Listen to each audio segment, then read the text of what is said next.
বাংলাদেশি নারীদের শাসাতে এসে ঠাকুরগাঁও সীমান্তে উৎপল কুমার দাস নামে এক ভারতীয় বিএসএফের সদস্যকে আটক করে সীমান্তের লোকজন।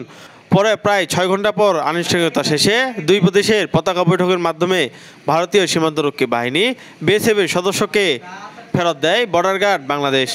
মঙ্গলবার বিকেল 5টায় ঠাকুরগাঁও জেলার পীরগঞ্জে চান্দেরহাট সীমান্তে তাকে হস্তান্তর করা হয়।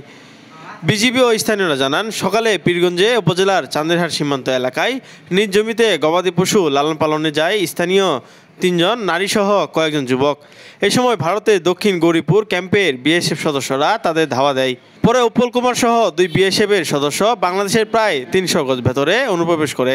পরবর্তীতে বাংলাদেশি নাগরিকদের গুলি করতে চাইলে একত্রিত হয়ে উৎপল কুমারকে আটক করে পাশে কোনপাড়া গ্রামে নিয়ে আসে।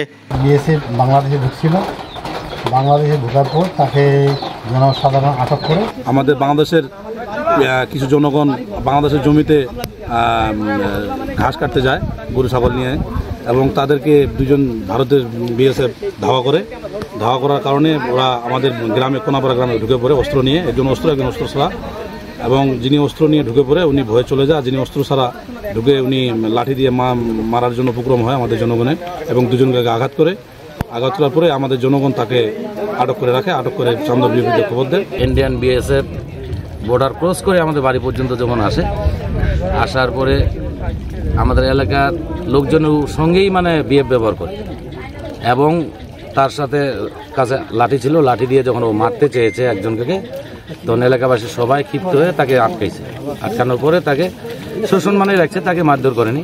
এলাকার লোকও আমি ফোন করে বললাম, আমার গ্রাম পুলিশ ছিল, বললাম যে ঠিক আছে এটা বিওপি ক্যাম্পের আন্ডারে দিয়ে দাও।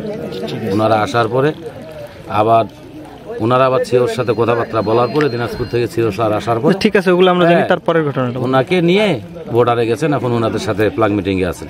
সীমান্তের লোকজনের অভিযোগ, বাংলাদেশের মানুষ তাকে সম্মান দিয়ে কোনো প্রকার নির্যাতন না করেই ফেরত দিয়েছে, অথচ তারা হলে এতক্ষণে লাশ ফেরত দিত। আমাদের বিএসএফ দেওয়া হয়েছে, বাংলাদেশে আমাদের সম্মান হয়েছে এবং কি আমাদের টর্চার করিনি।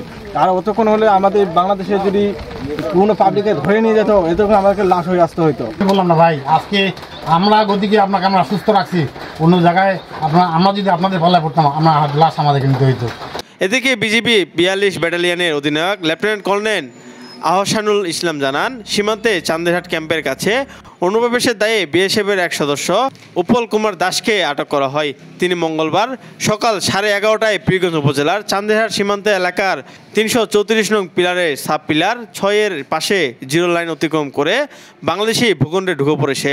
শরীরে পোশাক থাকলেও নিরস্ত্র ছিলেন ওই বিএসএফ সদস্য। বিকেল 5টায় পতাকা বৈঠকের মাধ্যমে তাকে হস্তান্তর করা হয়েছে।